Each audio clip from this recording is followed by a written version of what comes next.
Oops. Well, good morning.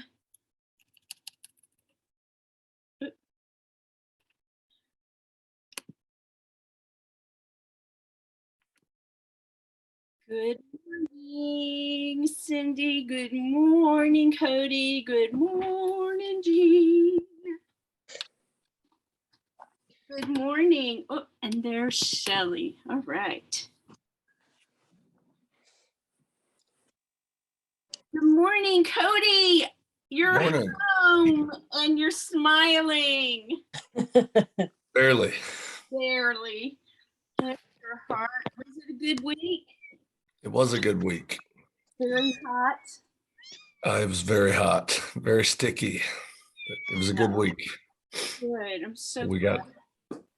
got done about 11 o'clock, and then we headed to St. Louis to the ball game last night and got back about 1 o'clock this morning.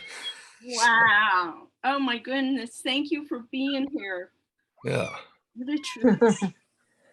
Wow. I didn't set the alarm. I said, if I'm up, I'll go. But if I'm still sleeping, I'm going to sleep. And I woke up about 8:15 and was like, all right, I'll go. Very good self-care. Way to go. Shelly, is that a baby kitty you're feeding? Yes, ma'am. I've got 3 fosters, as you can probably hear, and they're all hungry. Oh my goodness. And I'm trying to get them fed before we get started too much. I'm running late this morning. You're okay. How old are they? They are between 4 and 5 weeks. Jeez. Oh my gosh. Look at that. Just like, yeah, look at it. Mm-hmm. Oh, they're so cute.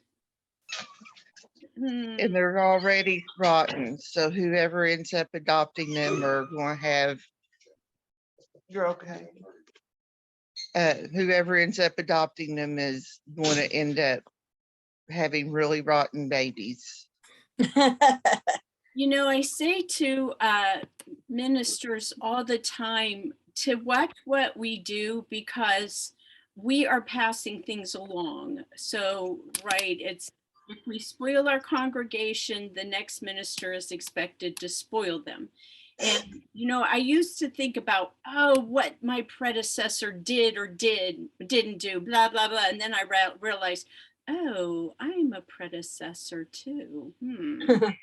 Yeah. Wow. Okay, I'm going to step away from my computer for a moment. Tammy, good morning. It's so fun to see what you look like. You were on mute. Okay, give me one moment. I'll be right back, like in 30 seconds.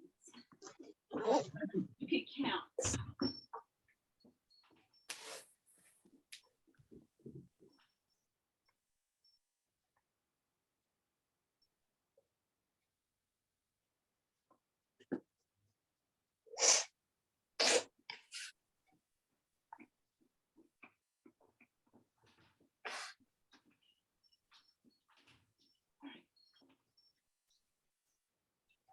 Okay. Woohoo. Start video. Oh, now I'm gone. Okay, really, I know how to turn on my video. Oh, look, I have sunlight. All right. So, okay, so let's see. Jean, how's Jean doing this morning? I'm doing fine, thank you. Good. Cindy? Been a busy week, but I'm here. I'm glad you're here. Thank you. I'm fine. Cindy's fine. Tammy, how are you this morning? I'm good. Still waking up, but I'm good. Yeah. Remind me where you live. I'm in West Des Moines, Iowa. Okay. Yes. Yes. I have my stepfather's daughter lives there in West Des Moines. Oh yeah? Yep. I can't tell you the street or anything like that, but. Okay. Questions, comments, thoughts, ending week 6.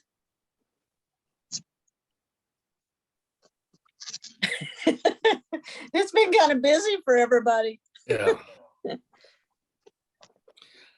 Awesome. I'm trying to think back to last Saturday on the everything that I read. Aw. Aw. I will say I really appreciate, despite being there at camp, the way that you still were forward and interacting and putting yourself out there. So thank you. I didn't get to all the discussion boards. I apologize, but I tried. Yeah. Great job.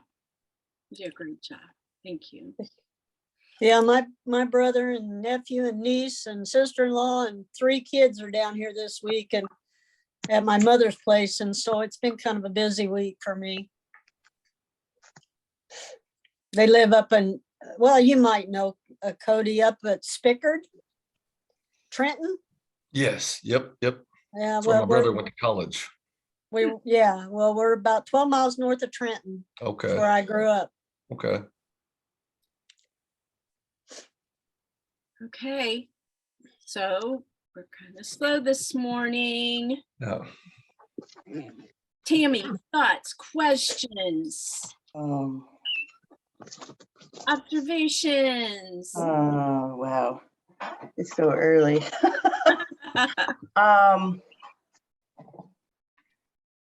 I guess a question that I thought about last night, and I think I posted it somewhere, I don't know where, is trying to align Hagberg stages with Fowler stages. And I guess at first I really kind of thought they kind of fell in place with each other, but the more I read each of them, the less I think that. So I was just kind of wondering are they totally different stages, ways of defining it? Okay.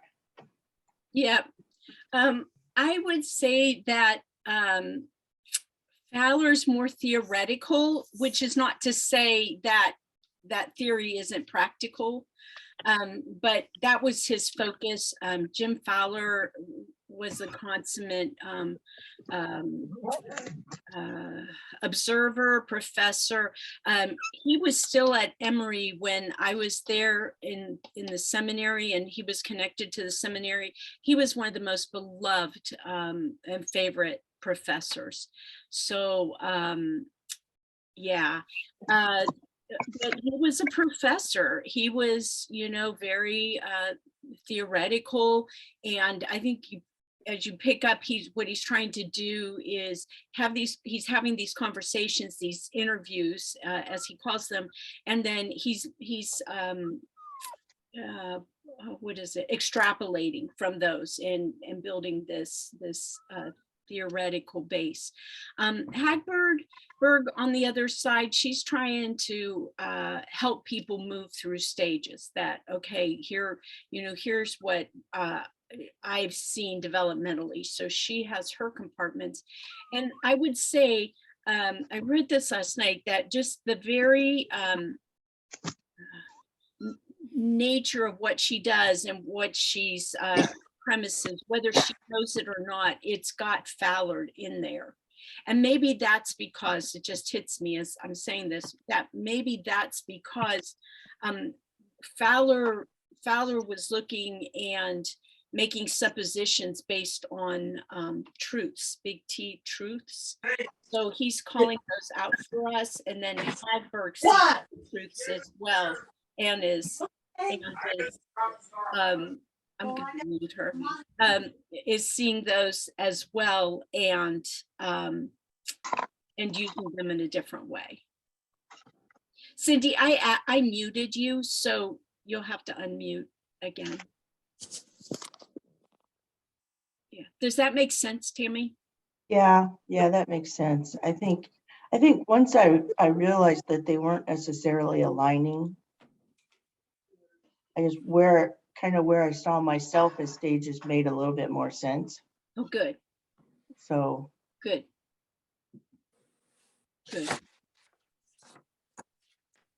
Yeah, again, the reason I give you Fowler is because he's foundational, the first person who did that, and for the sake of requirements for on spiritual development, faith development, and the like. He is the man, and so it's old reading. It goes back into what, the 70s, 80s, and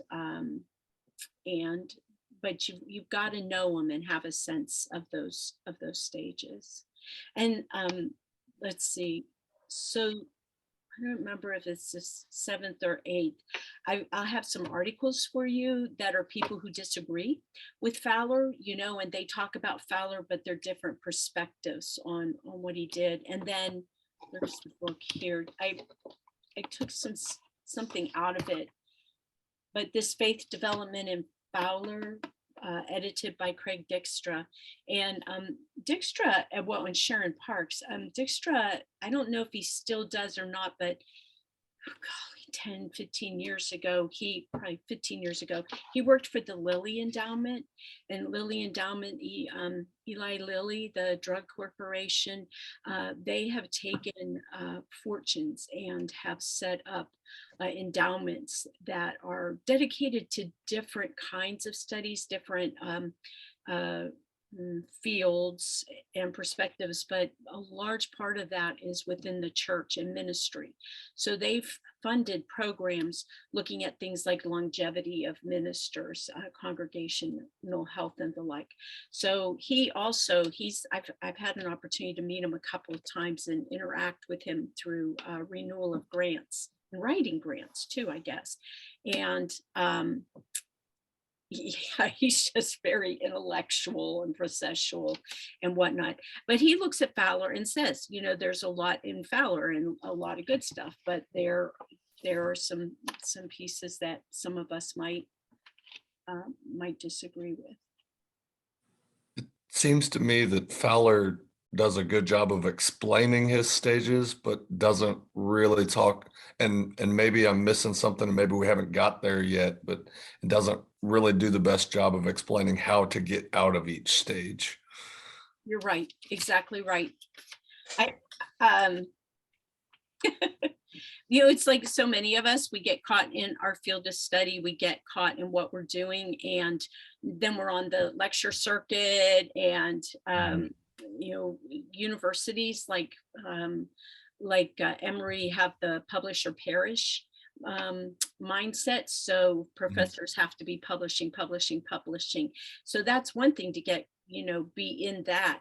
But then you start to get these other entrapments. And again, universities like Emory, they want you out on the circuit, because the more people see you, the more money they're going to get, the more students are going to get, and the like. So you get caught up in there.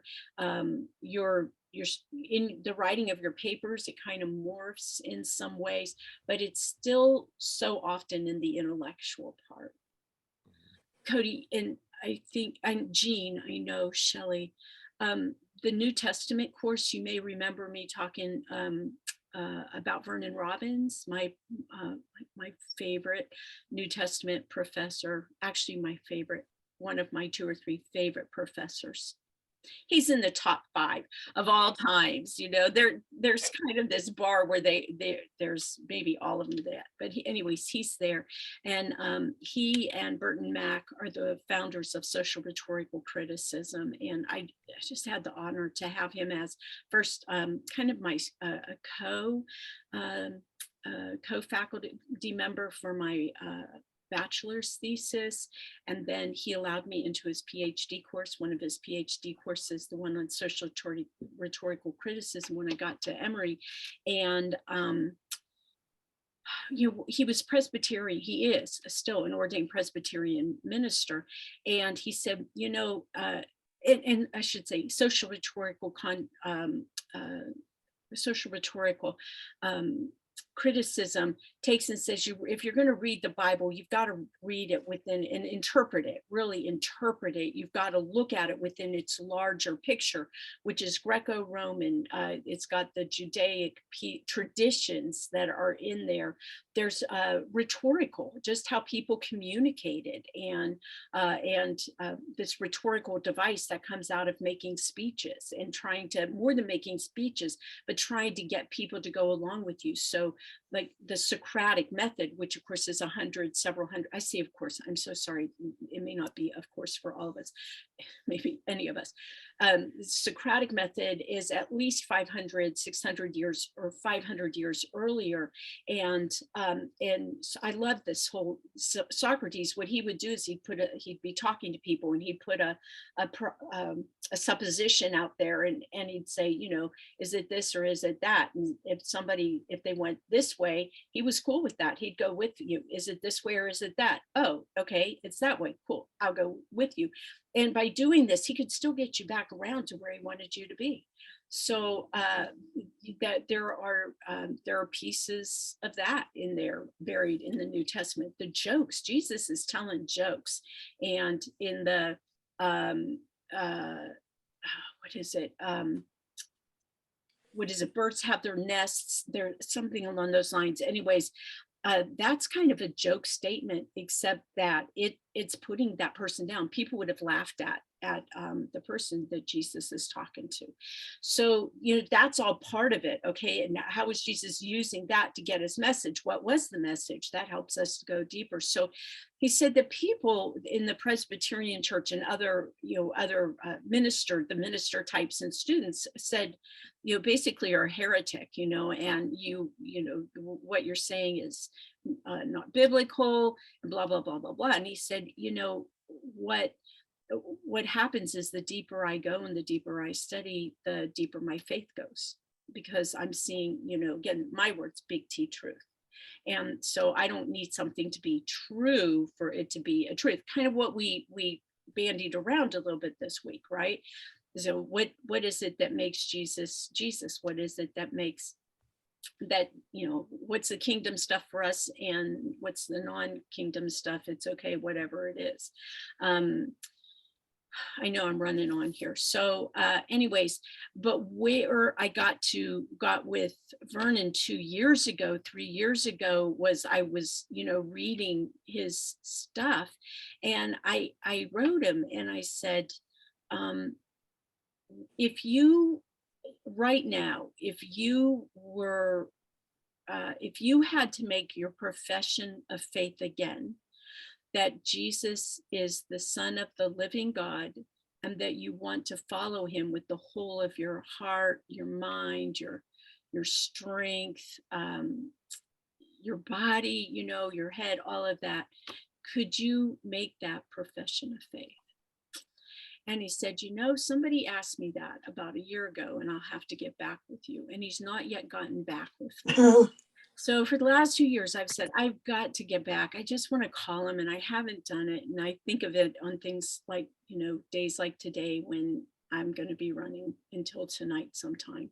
But I really do want to know that and hear. And obviously he's, you know, he's kind of waffling there. So I got to that point from Fowler, who, you know, was saying, I don't even know if I'm a stage 5, right? I'm not even sure what stage I'm in, but he's not thinking about how he's going to move into the next stage, right?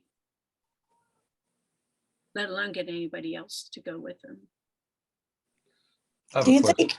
Oh, Do you- go ahead. Do you think you could get Dr. Bill to write a book on faith, the stages of faith, though, so I can understand it?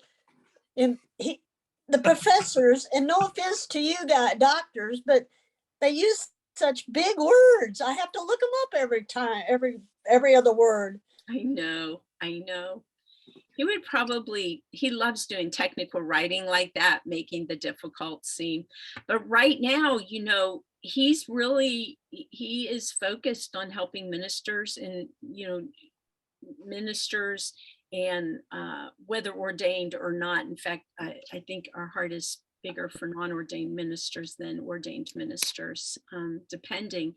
And and helping them to be the best that they can be, discipling them so that their faith is deep and mature, and in a way that they then are committed to deepening that. I think I rest more on wanting to deepen people's faith and relationship with Jesus and coming at it from that way.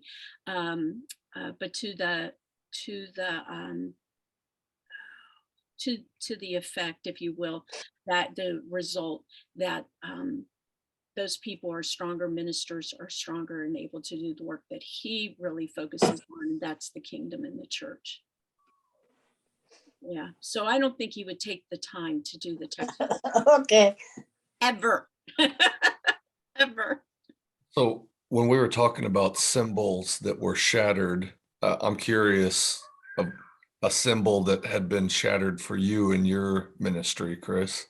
Yeah. I think it's the denomination, that I have been a denominationalist since I became a Christian. And that was 82. And even before that, my dad and mom took us to church when I was 4. I can still remember being baptized in the Presbyterian church at 4.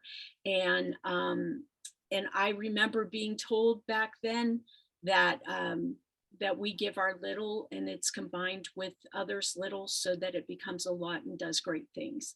And I believe that all the way and all the way around.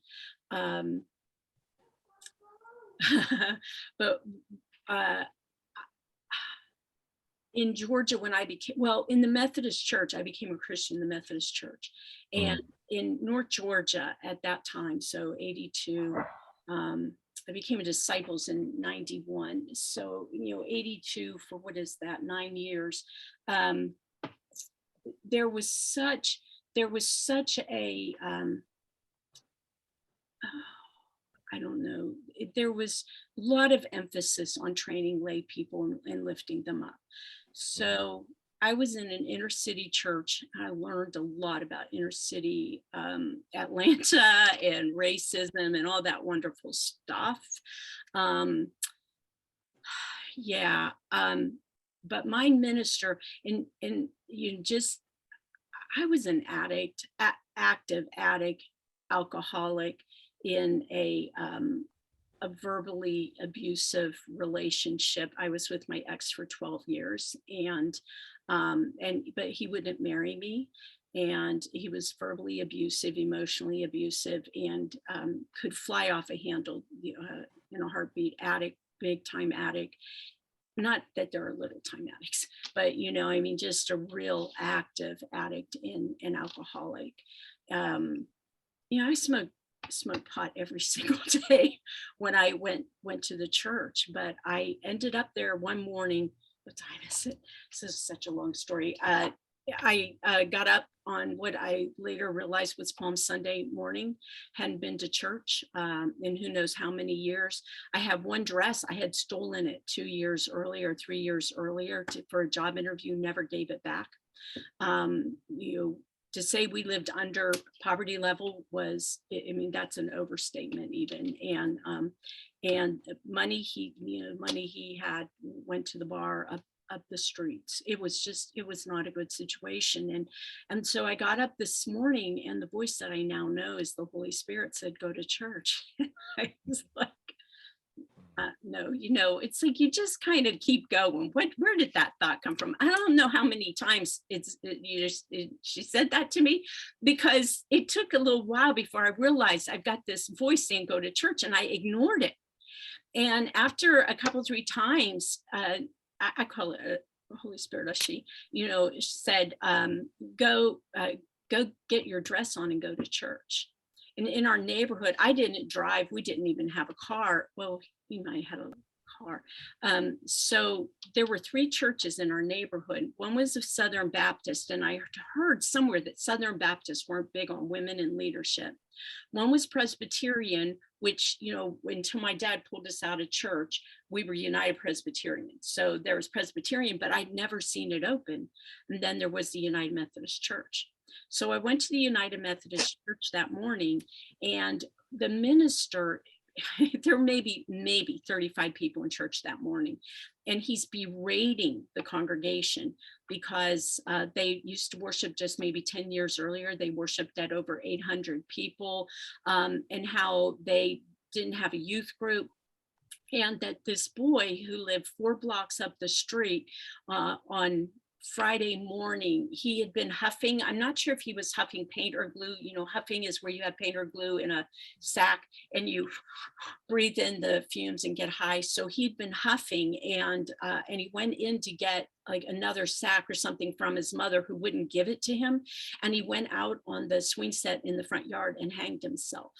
And they'd gotten out there in time, and he was in the hospital in intensive care in a coma, which he would never come out of for like a year and a half, 2 years. They moved him home. He was in a bed in their living room. And he said, this is our fault, and we have to take responsibility for that. Well, you know, here I am, a kid who lived on the street for 2 years, and, you know, now I'm down there. And so on my way, I'm crying, because I did anyway. So I'm on my way out the door, and I said to him, Reverend Crenshaw, you know, I had a really troubled youth. I was a really messed up youth. I was a really messed up 22-year-old. And I said, but I want to do something. I want to work with the youth. And he said, well, let's talk about that. So he came to our house, and that week he came and met my ex. And the next Sunday, Easter Sunday, my ex made his profession of faith. Our daughter Katrina, who was 18 months old, she was baptized. He was baptized too, and I'd been baptized. Well, I said that before. So I made my profession of faith that Sunday too, and became a Christian. So Dr. or Reverend Charles, he started sending me to all of these training opportunities. Okay. I'm a high school dropout, right? And he is sending me, and I don't drive, I don't have money. The church paid, or he paid. He would drive me to trainings, and every quarter there was at least one kind of training held by the district or the conference office, right? Like our clusters and our regions and disciple speak, conferences association in UCC speak. And so he sent me to all of these things: Christian education, evangelism, finance, stewardship. He asked me after a few weeks, do you know how to type? I said, oh yeah, I learned to type in middle school. I typed really fast. In fact, I was the fastest typer in 8th grade. And he said, okay. And he said, do you know how to file? I said, isn't that ABC? He said, yep. I said, I think I can do that. And then he put me with the treasurer, taught me how to be the finance secretary, how to do church book. I mean, you know, and it was there. And 7 years later, when I left the church and was hired by a large United Methodist church that actually worshiped at over 800 on Sunday mornings, and was hired there as their youth and children's minister. So, you know, that was a congregation who loved me, a minister, and then his 3 successors who loved me and mentored me and discipled me, and a church, a judicatory church that taught me everything I knew and gave me that tremendous foundation and background. And when I got to seminary and I started to meet the ministers and Bill as well, who did not have that foundation, they weren't ready for congregational ministry in the way that I got to be, and others who had similar experiences. So I longed for that. The disciples didn't have it. We kind of had it in Georgia, didn't have it in Kansas region, Northwest region kind of, and that was some of the work I did when I was an associate regional minister up there. And that's what I looked at when I did my doctorate. And what I really wanted to do was develop a model that would take the general church and would provide training and mentoring and discipling for regional ministers, the regional church. And then they in turn would pass that on to the congregational churches. And I realized after talking to a couple of regional ministers that I would go stark raving mad trying to put that put that into place, or, just to try it. So when I finished my doctorate and I put out my papers, only thing I wanted to do was regional ministry. And that's how I ended up in the northwest area or northeast area of Missouri. And that those of you, I mean, Cindy and Cody probably saw it more than you did, Cindy, but somewhat, we did trainings every quarter. We went out into the churches every quarter, 5 times, one to each cluster. We did coaching after those cluster meetings, ministers 10 months a year. We went out and held cluster coaching 5 times each month. And, that's what this is about. And I forget why I got onto this tangent, but that really is what this is about. And that's why I approach this the way I do. And I have this dream that, you all, that my students will pass that on and invest in the people who you see a spark. There Charles is this crazy ass young adult, and he saw something in me and began to invest and pour in. And the ministers after that did it. Pour into your people.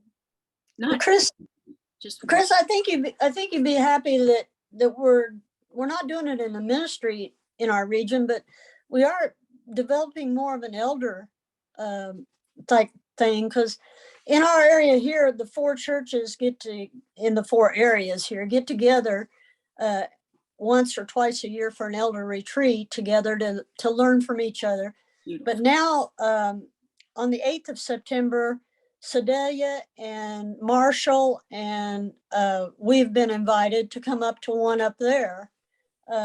So there, I think we're developing it as far as elders, but we haven't developed it as far as ministers yet. Well, in elders, I think I've put this out there at some point in the boards that our denomination, now I know why I was on that tangent, our denomination disciples started as an elder movement. We didn't have ordained ministers, right? Right.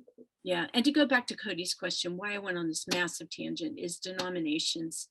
I'm just shattered in that, and it's really sad to me.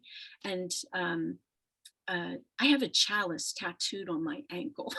That's like, I went to a job interview years and years and years ago, and I didn't know that the answer the co-chair of the elders was trying to, or I guess he was chair of the elders, was trying to get out of me, that I wasn't a denominationalist. I think he would have been, I know he would have been very happy to take the church out of the denomination.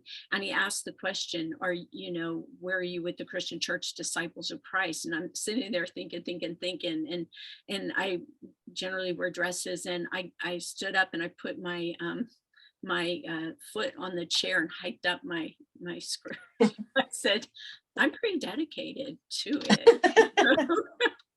But, I wonder and I watch, and, I watch us continue to decline, and we continue, to rearrange, and we're in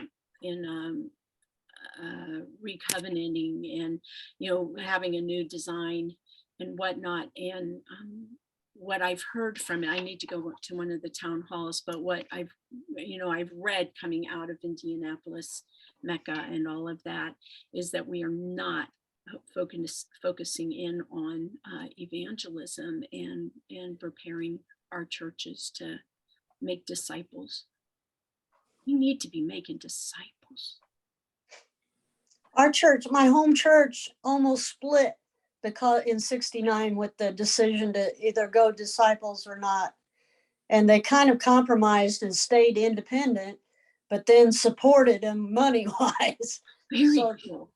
to keep the congregation, there's only 75, 80 people. And but it was a big deal. I remember it as a youth with my grandparents and my parents talking about it, and how their friends thought something else, thought they should go with disciples. And it was kind of a big deal. We lost 1,000 of 2,000 churches, half of them. And it struck me a few years ago, we call them the independent churches.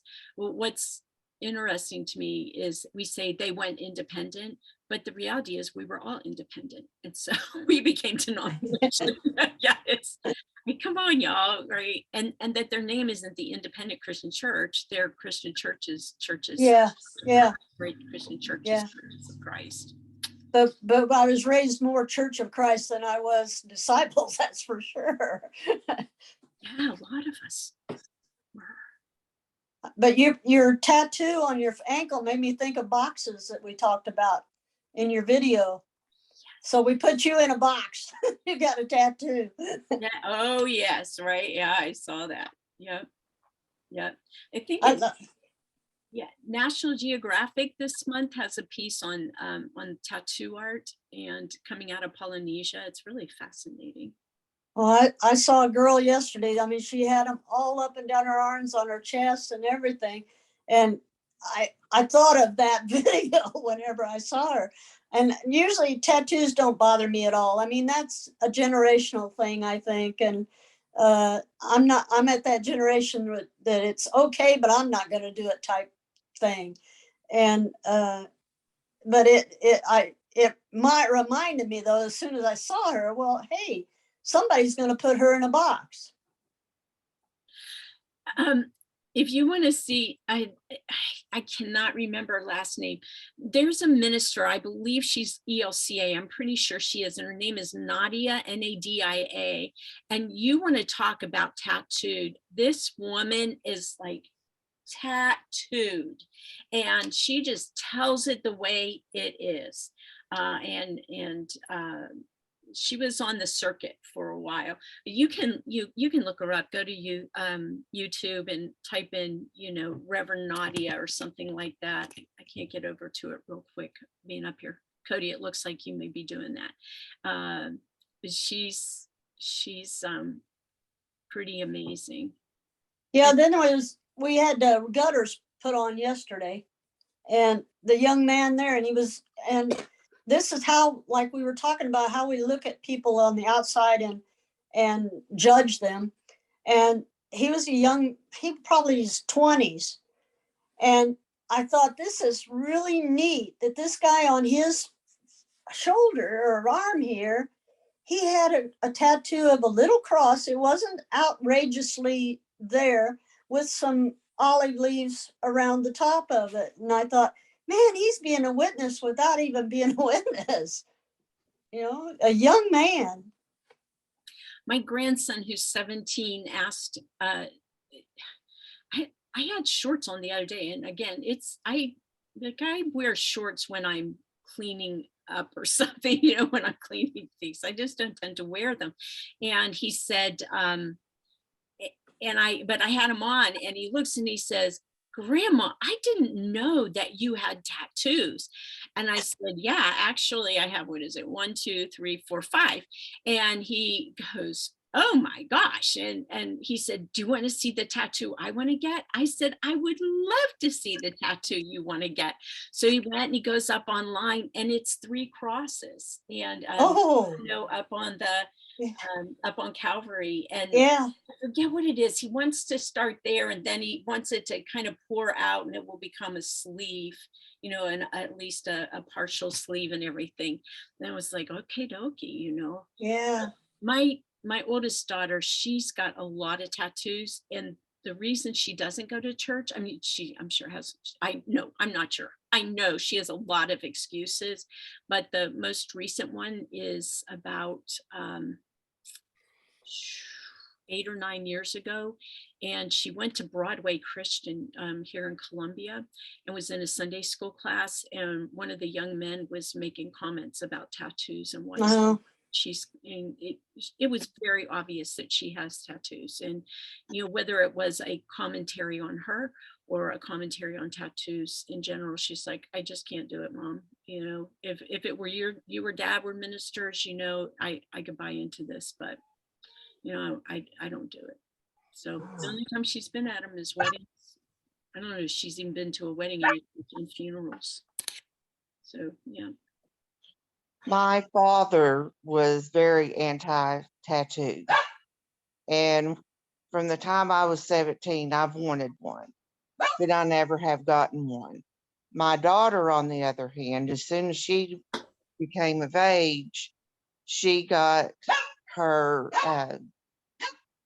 we got her a Shih Tzu when she started kindergarten, but she had his paw print tattooed on top of her foot. And now she has 5. After my dad died, she had a beautiful cardinal flying on her left shoulder. And my husband's mother had passed before we ever met her, or I met my husband. So for her grandmother that she never met, she put a female tattoo on her right shoulder flying. And since then, she has gotten her other 2 Shih Tzu, sorry for the barking, Okay. uh, above the other tattoo of the paw print. So she's got the 3 paw prints on her right foot. But she's like, Mom, we need to go get one together. And I'm like, well, we got to figure out one to do. But it's like I had to wait till my dad passed so that I didn't have to get ridiculed for having a tattoo.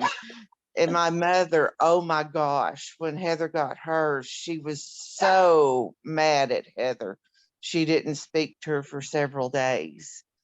And we went and picked out wedding dresses, or her wedding dresses, Thursday.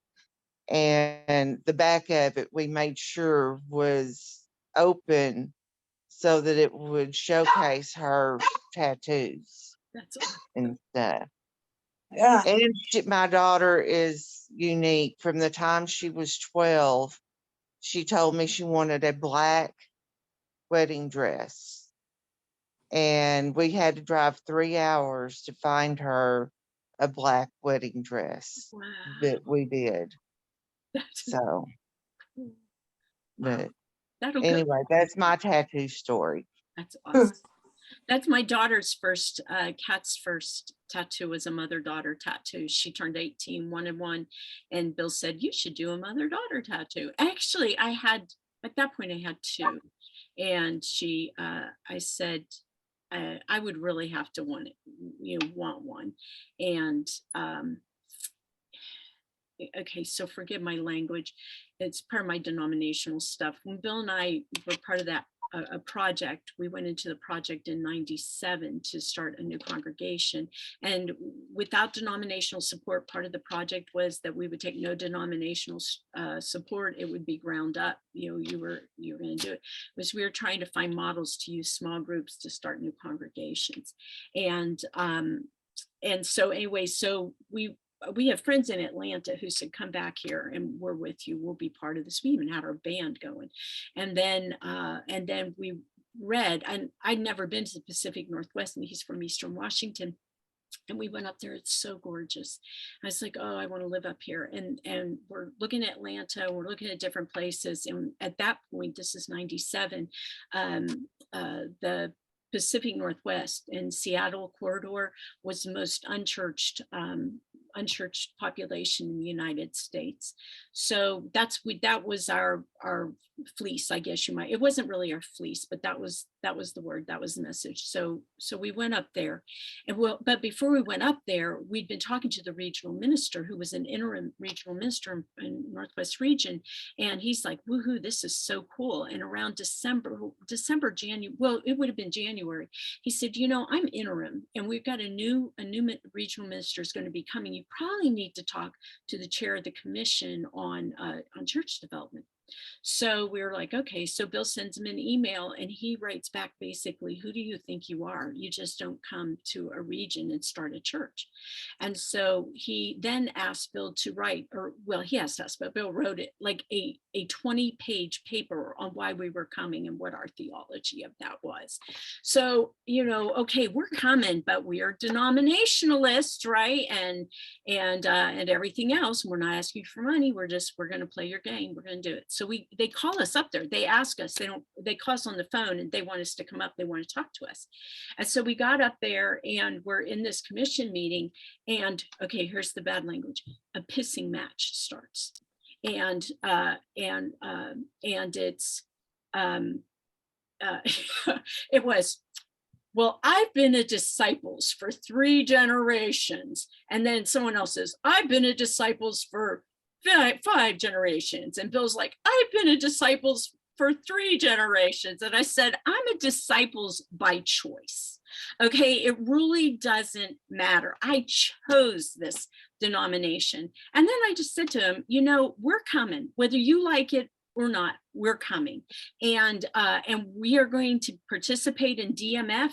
And if you don't want to receive it, then we'll send it straight to Indianapolis, and you can explain to them why the largest non-disciples congregation in the Northwest region is sending money to them. And so then, and then Rick Morris, who became chair of church growth here in for the Disciples of Christ, BCE, said, okay, let's just take a break. We all went to our corners. So, you know, it's, I guess that was 90, that by then that was 98, and Kat turned, in November, that's when her birthday was. And so I, you know, there I told Bill, you know, I'm going to have to really know what it is before I get another tattoo. And I woke up one morning and the word was really clear. You're going to get a chalice. So anytime anybody ever said, you know, are you disciples, or I'm a disciples, blah, blah, blah, I would just say, you know, are you dedicated enough to wear it on your ankle? But now I think, oh my gosh, and I've thought this forever, and with the shattering of my symbol, what if they change, you know? And the one I'd had initially was, you know, it was relatively small, but it needed to be, you know, fixed, you know, colored again a few years ago after we got here. And the woman who did that really messed it up. The lines were just really bad and everything. So I went to have it redone on my other ankle. And here's where these can be evangelistic, right? So I participated in a Woodhaven, which was an MBA facility. It's disciples related ministry for people with developmental disabilities, adults. Anyways, they would do auctions all the time. And one of the auction pieces this one year were tattoo, there were 2 certificates for tattoo work. And Leslie Roblessier, she would come and she'd say, wait, somebody just upped you over there. And I'd go over, it was silent auction, and I'd write. So I ended up with both of these tattoos or whatever. So I went, and I knew I wanted to have that one covered. And I found a picture of a Celtic goose. And in Celtic Christianity, the goose is a symbol of the Holy Spirit. So I decided that's what I wanted to do to cover up my one. So I have the chalice on now on my right ankle, and it's a Celtic goose. And the guy who did it is not a Christian, and asked, but he asked if he could take the picture I showed him and adapt it so it goes up it works with my calf, so that it's like it works with the muscles on my calf and everything. And it was like, sure. And we talked about things like Jesus in your heart. What does that mean? Like, how can you have Jesus in your heart? We had, you know, 5 hours of tattooing. We had this. Oh, wow. Who God and Jesus are. That's a cool moment. Yeah. Okay. I'm so way over, and I have monologued all the way through this. Are there any other questions or thoughts for the good of the order? On the final paper, Yeah. I was wondering, the person we pick out, can we interview them, or are we just supposed to do this by observance, or what is the criteria going to be? Don't interview them. Okay. Yeah. And the reason is that we do observing all the time. And, you know, when, whether we know it or not. And that video was about putting people in the boxes, but we still are making observations anyways. And so, you know, trying to apply what we've learned, some of the signs, if you will, those, the benchmarks may be characteristic. And Tammy, my lights go on to say you absolutely have to stop. So if it's blinding you, that's why. Yeah, so, yeah. And I've taken pushback on that over the years. Oh, that's not right to the people. And I can say, as you're already doing it. And, you know, until we get to where we interview, a nominating committee interviews the people that are being considered for nomination for position in our church, we have to rely on observation and make it from there. And I will say that the easiest way to do that, if you're working with the nominating committee and you've had problems with how people get into leadership positions, hold out the fruit of the spirit, but don't forget the rotty fleshy fruit that's a couple verses before that, and then have them written out and ask, does this person have more rotty fleshy fruit than fruit, or you know, ripe or maturing fruit? It doesn't even have to be mature fruit, knowing that not all of us have all of the, none of us have all of the fruit, right? But we'll show pieces of that. But if you've got people that are showing this lasciviousness, this dissension, you know, this negative stuff, why on earth would, even if they've got a couple things over here, if they've got, you know, more of this and over here, you don't want them in leadership. That's your little bonus point for the day. Yeah. Okay, let's see. Cindy, have you prayed us out yet? Nope, Will you? I will. Thank you. Okay. Our Father, my Father, amazing Father, we give you praise and glory for a good fellowship hour here of speaking about things that we can help each other with our spiritual growth. We ask you, Lord, to send your Holy Spirit upon each and every one of us today, that we will do your will and not our own, that you will show us what guidance that you want us to give to everyone else. We ask you, Lord, just to be with us as we participate in this search for our ministry, for our calling. And we just ask you, Lord, to bless Dr. Chris as she tries to help us find that. We ask all these things in Jesus' name. Amen. Amen. Thank you. All right. I will see you on the boards. If you have questions or anything in between, let me know. Yep. It's going to be a pretty light week this week. It's kind of wrapping up and want to get some things out. There's the U.S. Army has a spiritual inventory, like a spiritual check-in inventory for use by chaplains. And so I'm going to have that. So you get to do another inventory this week. And it's older. I looked to see if there's a newer version, and it's still the same one. I found a recent article that I think I'm going to include the article as well. And so, you know, obviously they're still using it. So it's kind of a cool indicator. And then I really like what they'll tell you about how to use it, how they use it. And one of the questions is going to do it. So, all right. Enjoy your weekend, your Sabbath. Yeah. Okay, bye. Hugs to you all. Bye.